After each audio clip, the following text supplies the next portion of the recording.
Olá, alunos! Vamos iniciar o ano de 2001 com o REAMP, regime de ensino especial tutorado, e nós temos aí o PET 1, volume 1, nós estamos agora no terceiro ano, né? E temos a alegria de começar este ano de modo diferente. Nós vamos ter várias questões aí relacionada ao modo de acompanhar as aulas, em especial o aplicativo Conexão 2.0. E esses PETs desse ano tem muito a nos ajudar a ensinar, né? E de modo diferente, todos os vídeos agora eu vou gravar sempre fazendo duas partes. A primeira parte fazer a síntese da semana, aquilo que nós temos aí do PET em si, trazendo também, porque neste ano 60% da carga horária refere-se ao PET e o professor sempre vai acrescentar uma atividade complementar para assim completar os outros 40% de carga horária. Sempre uma atividade ali complementar, eu vou estar colocando aqui no final da própria semana, né, junto com a atividade ali que está relacionada. Lembrando também que nós temos aí uma organização sempre em vista de preparação do Enem, para nos organizarmos e aproveitarmos esses estudos. Todo o conteúdo que a gente vê aqui na filosofia, ele está relacionado com aquilo que cai no Enem. Então vou estar apresentando aí sempre alguma questão que a gente vai estar detalhando daquilo que já caiu, para ir percebendo as perpicácias de elementos que vão caindo, né? Para você se preparar bem para o Enem, o próximo, que é a porta de entrada para a universidade. Então a semana 1 vai ser só de introdução mesmo, relembrando aquilo que é a filosofia, mas remete-se aí também já o que é o nosso programa do terceiro ano. Então nós tivemos aquela introdução no segundo ano, todo um caminhar dentro do que é filosofia, e a filosofia ela relaciona aí com um tipo de saber, de conhecimento que nos envolve enquanto seres humanos, né? Então nós vamos ver aí relembrar essa passagem especial da mitologia para a filosofia, retomar aí a origem da filosofia e percebendo que ela não nasce por acaso, né? É a mãe de todas as disciplinas e tem toda uma situação ali, tanto econômica, social, política, da época que vai se desenvolvendo, né? É preciso então a gente compreender aí a nossa própria história, a história da humanidade, para saber quem somos, para assim enfrentarmos as barreiras, as dificuldades que aparecem, né, diante dos determinismos, que são apenas situações que nos condizem com aquilo que nós somos realmente nesse mundo e nos apresentamos, né? Relembrando que quando a gente estuda a filosofia nos moldes gregos, a gente está falando de a filosofia ocidental, mas existe até filosofias que são até mais antigas, que é a africana, a oriental, a indígena, várias outras filosofias que existem tanto no Oriente como pode acontecer também no Ocidente, que foge da característica que é a filosofia ocidental, que tem mais um viés racional, né? Um viés aí mais prático, até pragmático, no jeito de conduzir a nossa vida, de refletir as próprias questões do dia a dia, em especial as questões que são sociais, né? E quando a gente remete à origem da filosofia, não tem como a gente não voltar lá na Grécia Antiga, em especial quando a gente relembra lá os pré-socráticos, que tem vários nomes, né? Eles são chamados também de pré-socráticos, cosmólogos, naturalistas ou fisiólogos. Depende do ponto de vista, né? Quando se fala pré-socrático é antes de Sócrates, porque a visão de Sócrates, a partir de Sócrates, a filosofia tende a refletir o ser humano, a refletir a sociedade, as questões éticas. Com os pré-socráticos, eles estão preocupados com o cosmos, de onde surge o universo, a natureza, a cada elemento que constitui a natureza, o que seria um elemento essencial que conjuga todos os outros. Por isso que nós temos lá aquelas figuras muito interessantes que chegaram até nós, os fragmentos, tanto de Tales, Miletos, Pitágoras, Heráclito, vários outros, né? Parmênides, Anaxágoras e vários outros que vão fazer com que a filosofia se desenvolva de uma forma mais racional. Então ela se desenvolveu e aconteceu ali todo por causa de um aspecto desde o surgimento do calendário, a moeda, o comércio, as navegações, toda a questão política, em especial o berço que é Atenas, que tem todo um sentido aí de participação política, novos paradigmas de conduzir a sociedade, não centralizada, mas numa única figura, num único poder, mas na própria sociedade, na própria comunidade, né? Mas nós não podemos deixar de refletir a questão da relação e da passagem da mitologia para a filosofia, porque a mitologia ainda é muito presente na cabeça das pessoas, dos jovens, estão em filmes, aí, literaturas. Você vê que os livros que mais aproximam e, de certa maneira, conduzem os jovens a ter mais interesse são sempre esses que conduzem a imaginação, a fantasia, que está relacionado com a mitologia, né? Principalmente a mitologia grega, ela tem narrativas interessantíssimas, né? Cheio de símbolos, de reflexões que fazem a pessoa viajar um pouco. Mas é claro que aí nós temos dois conceitos que são interessantíssimos, que sempre aparece quem faz Enem, que é bom saber, ó. Cosmo, né? Cosmogonia e cosmologia, tudo de cosmo. Cosmo é o universo, o mundo. Gonia já vem de origem, né? Origem do universo. Então todas as narrativas que tratam da origem do fogo, da origem da água, a origem do ser humano, a origem dos deuses, a origem da maldade, da felicidade, você vê que há uma história, uma narrativa para cada uma das origens, né? Por isso que são chamadas cosmogonias, né? Que nós temos aí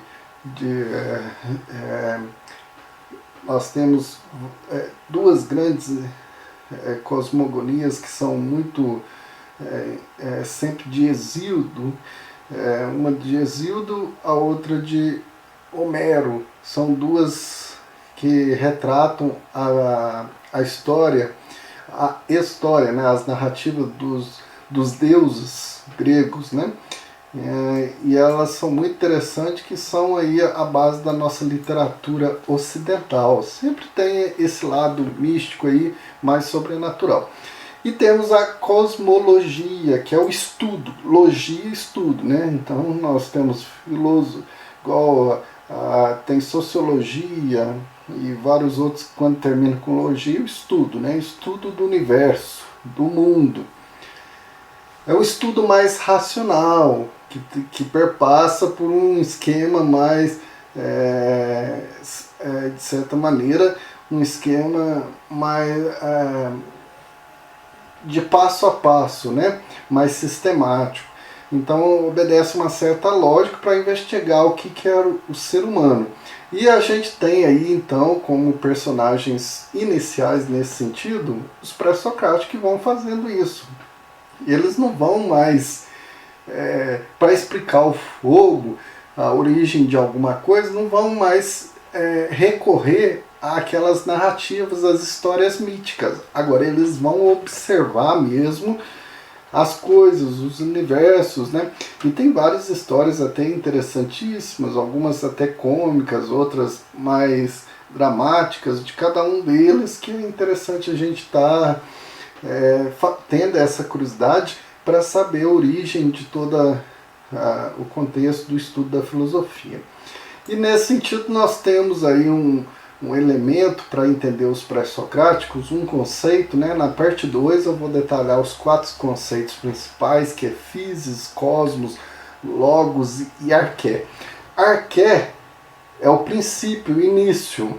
Então quando você tem por exemplo, o universo, ser humano, o que é um elemento, ou vários elementos, tem filósofos que vão defender vários, tem outros que vão defender um elemento que não é physis, né, que não é físico, mas que ele está no âmbito da racionalidade apenas, mas o arquê é aquilo que é a origem de algo, né? A origem de todo o universo é a água, é os números, é o átomo. Então cada um desses filósofos, igual Tales de Mileto, vai defender que é a água. Demócrito, cada um vai ter um tipo de pensamento que alguns estudiosos que vão colocar eles como dentro de uma certa escola, mas não é escola igual nós entendemos hoje, nem universidade, mas é o tipo de pensamento deles, igual o Demócrito, que está no sentido aí de definir que tudo vem do átomo, que é a partícula indivisível, a menor partícula, né? E numa época que eles nem tinham ferramentas para definir isso, tudo na base mesmo de métodos filosóficos. Então nós temos esses personagens e vários outros, são muitos que são os chamados cosmólogos, pré-socráticos naturalistas, que vão tentar definir uma arquê, um elemento que vai criar o princípio, que é o princípio que vai criar tudo, né? E vão fazer isso de forma bem racional, verificada, analisada, né? Então isto é aqui uma síntese do que é o nosso conteúdo da semana. Na segunda parte eu detalho mais esses temas, e para a gente perceber aqui qual que é a atividade que está nessa semana 1, nós temos praticamente aí 4, né? E mais a atividade complementar. E nós temos que são atividades que relacionam com o mito, uma fechada que é a primeira, que é o mito, né? Qual que é a função do mito, você vai assinalar qual que é a correta. A segunda, a relação da filosofia com o mito, né? Em relação ao nascimento da filosofia, ela tem um contexto, qual que é esse contexto que tem? A terceira, a água como origem de todas as coisas, relembrado pelo filósofo moderno Nietzsche. Então, de acordo com Nietzsche, caracteriza o surgimento da filosofia entre os gregos. O que é, de acordo com Nietzsche, que caracteriza a origem da filosofia entre os gregos? E a quarta, da uma filósofa brasileira, Marilena Chauí, que sempre nós temos aí livros dela que aparecem no estudo do ensino médio. A filosofia nasceu por causa de alguns elementos essenciais. Quais que são esses elementos essenciais, né? São 4 questões muito tranquilas, objetivas, e nós temos uma atividade complementar que faz parte, que isso daqui complementa a nossa carga horária. E eu peço aqui para os meus alunos, né, que possam redigir um texto aí de 10, cada turma, em cada escola, cada professor, ele vai criar atividade, não é igual a todas. Para os meus alunos eu peço que redigam um texto, praticamente é um parágrafo, né, de 10 linhas, sobre esse assunto da semana, que é a relação de filosofia e mito, e fazendo relação aí com a charge que está aqui ao lado. Pensando que a filosofia é mais razão e o mito é mais coração, né? A vida no acaso, a vida que a gente não prevê, quando nós estamos aí sempre à mercê da vida. Mas quando a gente fala de filosofia, nós estamos mais racionalizando. Então tem um homem aqui, na mão dele, aqui é tipo um ferreiro, né? Alguém que manipula o ferro, mas no caso aqui o que está na mão dele não é um martelo, não é uma marreta, mas é uma marreta que tem na ponta o cérebro, né? E o que está segurando é o coração. Então ele vai tentar formular,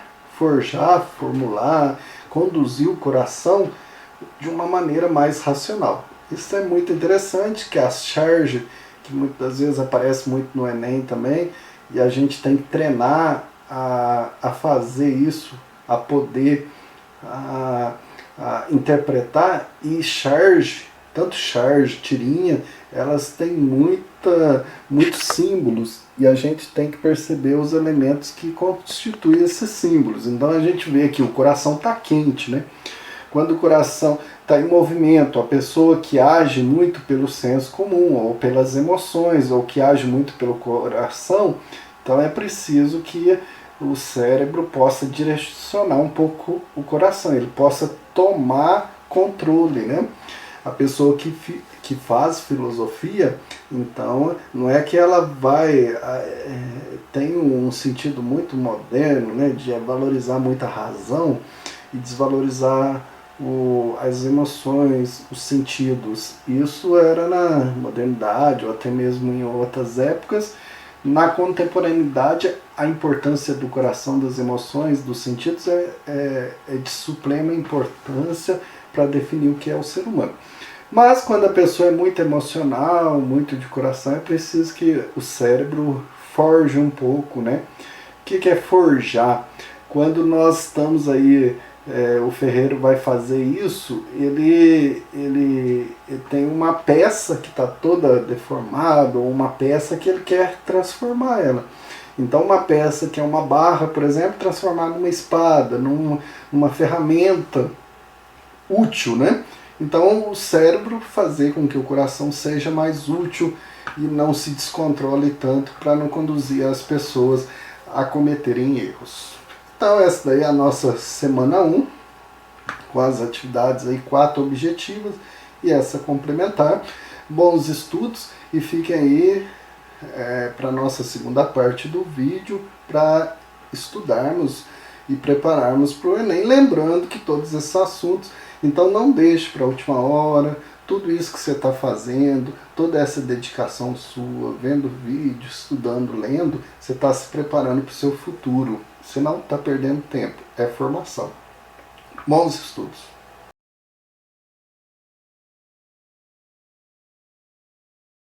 Essa segunda parte do nosso vídeo a gente vai detalhar um pouco mais o tema dessa semana sobre a origem da filosofia e também já entrar em algumas questões do Enem, de preparação para o Enem. Nós temos que perceber que a nossa filosofia, quando a gente fala filosofia ocidental, que é essa parte nossa em que vivemos da Europa para cá, né?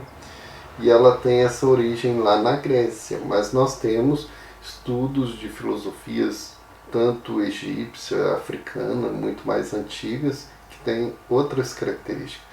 A filosofia que a gente estuda aí nas universidades ou na escola, tem sempre esse viés mais da filosofia grega, que tenha os seus antecedentes na mitologia, então, que é muito presente até hoje nos filmes, em vários jogos de videogame, que é muito presente na cultura dos jovens até hoje, né? E é muito forte, porque a mitologia tem esse aspecto mais relacionado que nós vamos ver ao transcendente. A filosofia, ela nasce naquele contexto em que começa muitas viagens marítimas, parte é a invenção do calendário, da moeda, surgimento da vida urbana, né? A escrita alfabética, esse tempo aí que da cidade, a polis é a cidade. Então o povo ali, os cidadãos, principalmente o berço da filosofia mesmo, Atenas, então tinha essa participação política dos cidadãos e tinha os escravos, que eram os estrangeiros, aqueles que não eram cidadãos da polis, que não eram ateus, gregos, atenienses. Então, o milagre chamado milagre grego, que surge aí nesse contexto aí da Grécia, né?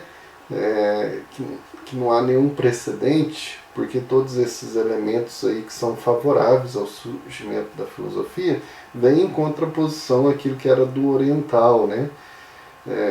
Muitas das vezes feito e vindo de outros povos, mas o contexto ali da Grécia surge ao redor dessa participação política de Atenas, né? Isso faz com que o povo ainda não quer dizer que o mito vai deixar de existir. Há uma passagem, a gente tem que considerar que o mito ele tem essa narrativa mais fantasiosa, toda uma narrativa de um contexto mais cheio de símbolos, que permite aí o mundo da imaginação. Ele tem essa função de tranquilizar o ser humano. Nós, diante de um mundo, muitas das vezes, a realidade é muito bruta, ela nos assusta. Então temos a narrativa aí chamada, nesse mundo, a cosmogonia, né? Que é essa origem do cosmos, fazer uma origem do cosmos de forma assim, a explicar essa origem do universo a partir dessas narrativas. Como que surgiu o fogo? Então tem aí o Deus do fogo, como que surge aí a terra, a mãe terra, como que está aí aí tem todo aquele contexto de narrativas do céu, a relação do céu, como que surge o ser humano, como que surge... Tudo tem uma narrativa muito interessante, porque envolve muita imaginação. Por isso que muitos jovens, muitas pessoas gostam dos mitos, porque ela envolve mesmo os sentidos. Mas a filosofia, pelo contexto ali de política, de invenções, de descobertas, por todo o contexto da realidade, então há necessidade até mesmo de perceber que a filosofia nos faz ver a realidade de forma nua e crua, né? De pensar melhor, de forma política, a ética, a convivência, o que era o ser humano. Então muda todo esse contexto, né? Nós temos que considerar que a filosofia não é só grega. Nós temos aí a filosofia também de origem africana, tem a filosofia em vários outros contextos, né? Mas nós temos que perceber que a filosofia ela perpassa um tipo de conhecimento, e que nós temos aí o conhecimento religioso, muitas vezes baseado aí na fé, no transcendente. Sempre são dogmas que têm verdades absolutas. A filosofia ela tem uma dinâmica, ela sempre está refletindo o homem dentro do seu universo material, também subjetivo, daquilo que é o conhecimento dele, da vida, das interpretações da vida. Nós temos o tipo de conhecimento mais empírico, em que perpassa aí, muitas das vezes as áreas das ciências, em que de comprovação, de verificação, tem um método científico passo a passo, né? Dentro desse contexto científico, que tem aí a sua lógica no modo de lidar de verificar as coisas. Isso é muito importante a gente destacar para perceber a evolução aí do pensamento humano, né? E os primeiros filósofos, eles são chamados de pré-socráticos, no sentido assim que eles estão antes de Sócrates no tipo de pensamento, porque muitos viveram até depois de Sócrates. Sócrates, Platão e Aristóteles são aquela tríade, né? Muito forte, esses três grandes pensadores aí do mundo grego. Mas aí tem esses filósofos, são vários filósofos, onde nasce aí o que a gente pode dizer que, se a gente pegar uma origem mais acentuada, mais antiga, né? A física, a matemática, todas essas disciplinas, vários tipos de conhecimentos, né? Mas são esses filósofos que fazem essa passagem da mitologia para a filosofia. Agora não fica muito na narrativa. Vários são considerados, não é que existiam escolas, né? Mas assim, os tipos de filósofos que eram eles têm mais uma tendência tanto geográfica como de pensamento. Então eles eram chamados pré-socráticos no sentido o pensamento deles é anterior ao pensamento de Sócrates, porque eles estavam preocupados em explicar o universo. Mas também eles têm nomes como naturalistas, porque eles mexiam com as coisas da natureza, eles pesquisavam a natureza, tentavam observar o cosmo, né? Eles são chamados também de cosmólogos, porque eles são assim, eles tratam do universo, do cosmos. O cosmos grego é um universo, não é só assim físico, não. É um universo não é só natural, é um universo também da realidade do pensamento, da realidade transcendente. É tudo que envolve o ser humano, a natureza e as coisas transcendentais também. E fisiólogos, porque esses 4 termos aí, que a gente sempre aparece no Enem, viu? Por isso que eu estou destacando aqui, ó. Cosmos é o universo, é o mundo. Arqué é o princípio. E physis, que vem de física, que a gente pode pensar na física, né? É o elemento físico. E o logos é o pensamento. Professor, mas que confusão, o que tem a ver isso? É porque cada filósofo ele explicava, ó, aí que é interessante, né? Se a gente pega o Pitágoras, a escola de Pitágoras, né? Os pitagóricos, nem se sabe se existiu realmente o Pitágoras, mas ele está aí dentro de um contexto aí da história da filosofia, né? Então, o Pitágoras e seus discípulos tentavam explicar o universo através dos números. Então, os números, tudo no universo é número. Tudo você explica pelo número, porque você vê o número, a forma das pessoas, tudo é explicado pelo número. Então, o número é um arquê, é um princípio de tudo. Ele é um elemento físico, mas você não pega o número, mas você pode pensar e verificar e ver esse número ali na natureza. Ele é arquê porque ele é princípio, ele é origem. O universo, tudo surgiu dos números. Aí usa de forma do pensamento, usa do logos para explicar esse universo. E cada um deles que vão aparecer, o Tales de Mileto, por exemplo, você vê que os nomes deles, aqui está só o nome, mas muitas das vezes aí nos livros de filosofia, tanto em outros contextos também, até na internet, você vai ver que eles têm o nome de onde nasceram, de onde viveram. Pitágoras de Samos, Parmênides, então Heráclito de Eleia, Tales de Mileto, não é o sobrenome deles, é de onde eles ou viviam ou nasceram, né?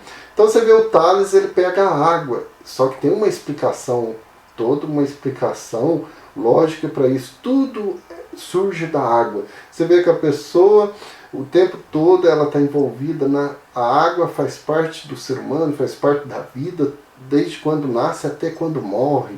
Os estados da água que vão se modificando, e tudo na natureza, tudo no universo é água. Já o Anaxímenes é o ar, tudo surge do ar, tudo é ar. E o Anaximandro, ele já usa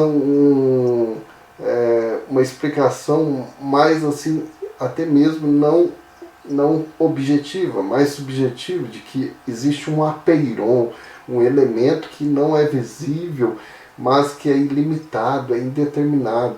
Tudo surge do apeiron. O Heráclito já é o movimento, ele aqui não aparece, mas é o fogo, o elemento, tudo surge do fogo. O arquê, o princípio do universo é o fogo. E ele é antagônico ao Parmênides, porque o Parmênides vai dizer que o ser, ele é algo assim que está sempre, ele já existe uma essência, não pode se mudar. O Heráclito, como diz que o fogo é movimento, tudo muda. Por isso que tem aquela velha frase, que de vez em quando aparece aí nas questões do Enem também, que é: ninguém pode se banhar 2 vezes no mesmo rio. Por que quer dizer isso? Quer dizer que a pessoa, quando passa uma vez no rio e quando ela volta a passar novamente, a água já não é a mesma. Então nós estamos em constante mudança. É interessante que no senso comum, quando você diz assim: um dia é diferente do outro, hoje eu já não sou o mesmo, você está nessa ideia do Heráclito, que a vida, o ser, O ser está sempre em movimento. Qual ser? O ser humano, o ser que é a pedra, aquilo que é a essência, aquilo que identifica. E Parmênides já é antagônico, é contrário a ele, que as coisas são imutáveis, não podem ser mutáveis, não podem mudar.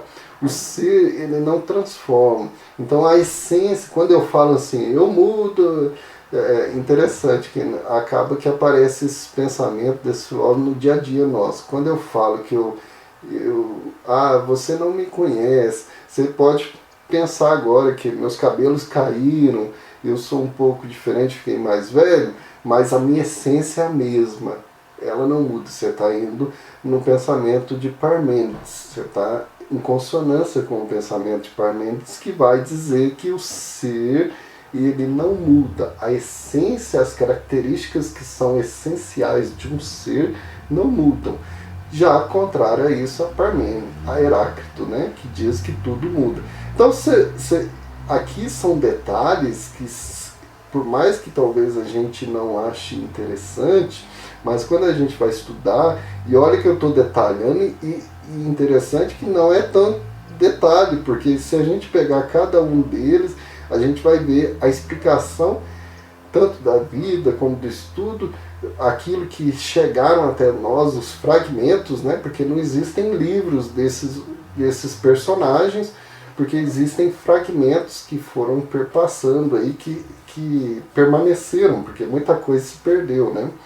Então vocês vão ver que eles têm toda uma explicação para cada defesa que se faz.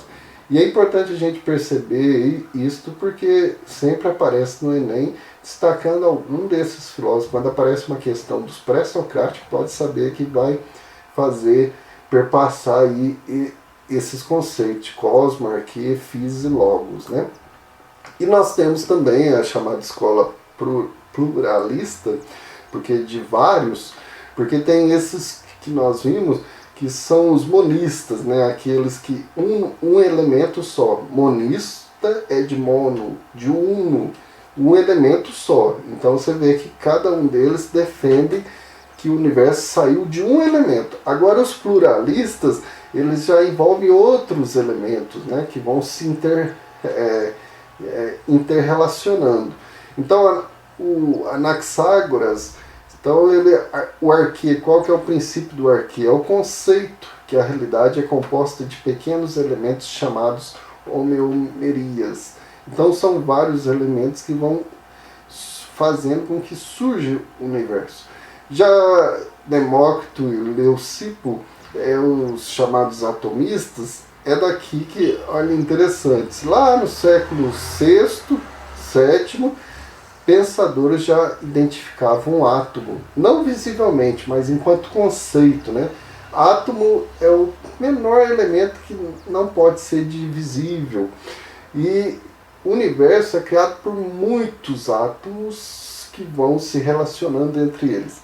E o Empédocles, onde nós temos aí até filme, né? O Quarteto Fantástico, que vem desses 4 elementos do Empédocles, que o arquê é o universo, o cosmo, ele surge dos 4 elementos que nós temos: terra, fogo, ar e água. Esses 4 elementos relacionados que vão criando todo o universo, seja o universo físico como o universo transcendental, tudo surge desses 4 elementos.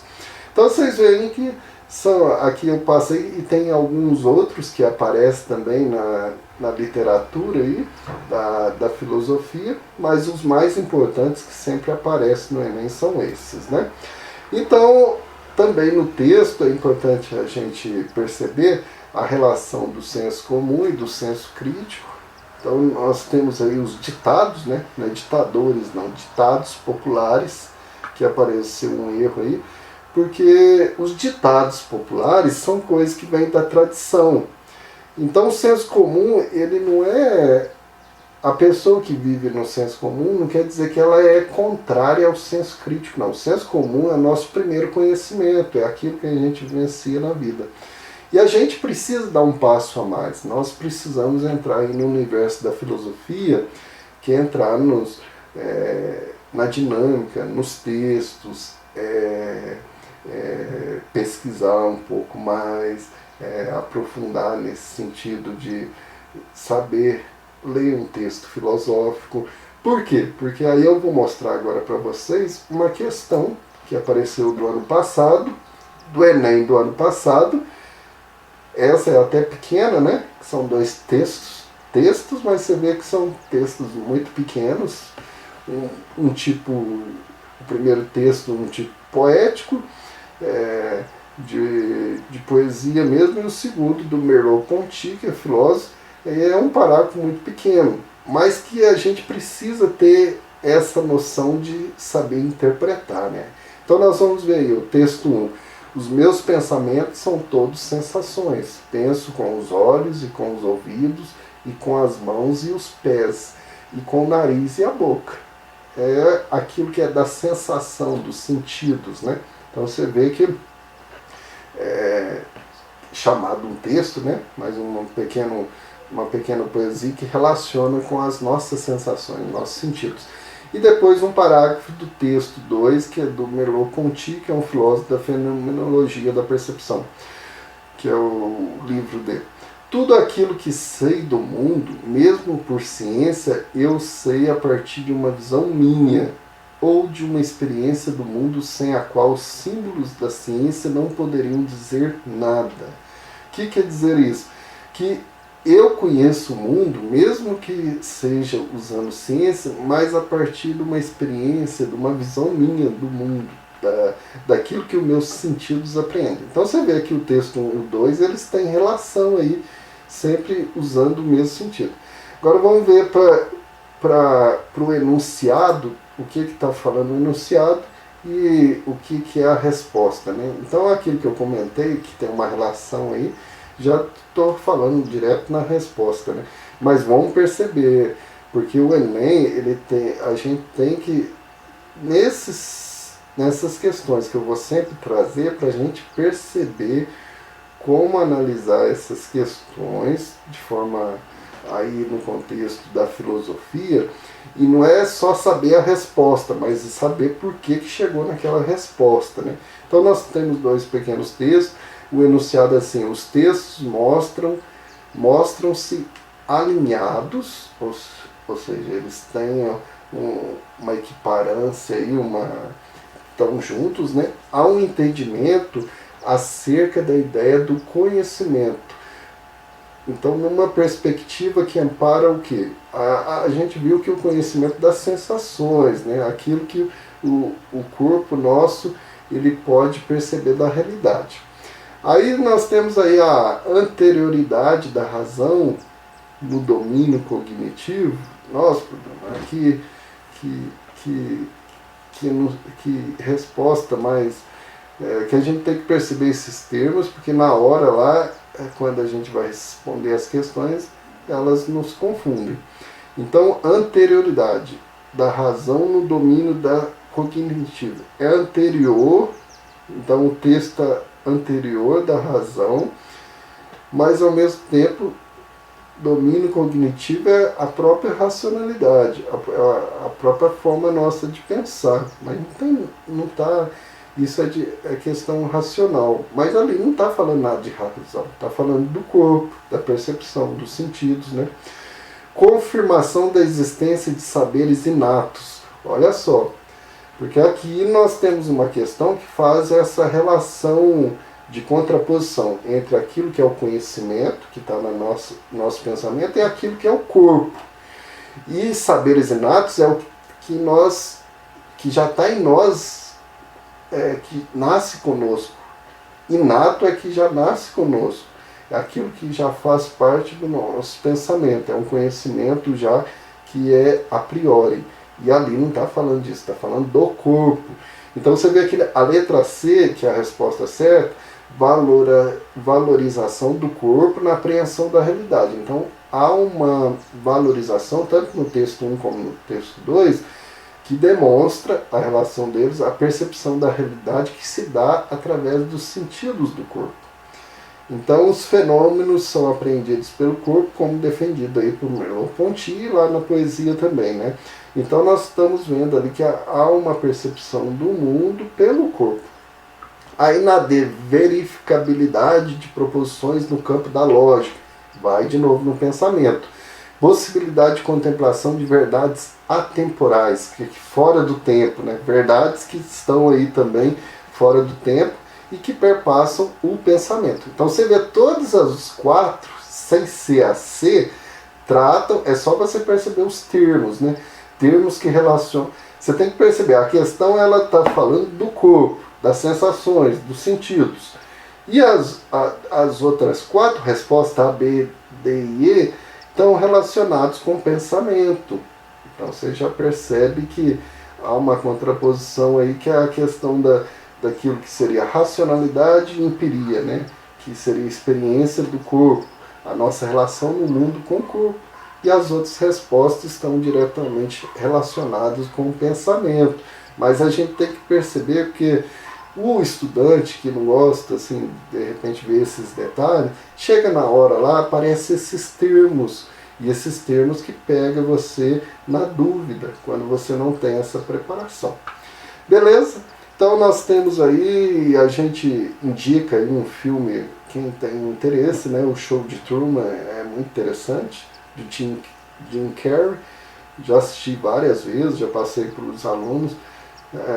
Ele faz, para quem está introduzindo na filosofia, para quem quer ver um filme, ele é um pouco humor, mas um pouco relaciona o nosso show da vida aí, que faz essa comparação com aquilo que a gente vive, quando nós estamos aí no senso comum, nós estamos aí no dia a dia, e a gente faz as mesmas coisas, vê as mesmas pessoas, e ele vai percebendo que isso ele está num show, é como se ele foi manipulado desde pequeno, né? Muito interessante, que faz você refletir várias coisas.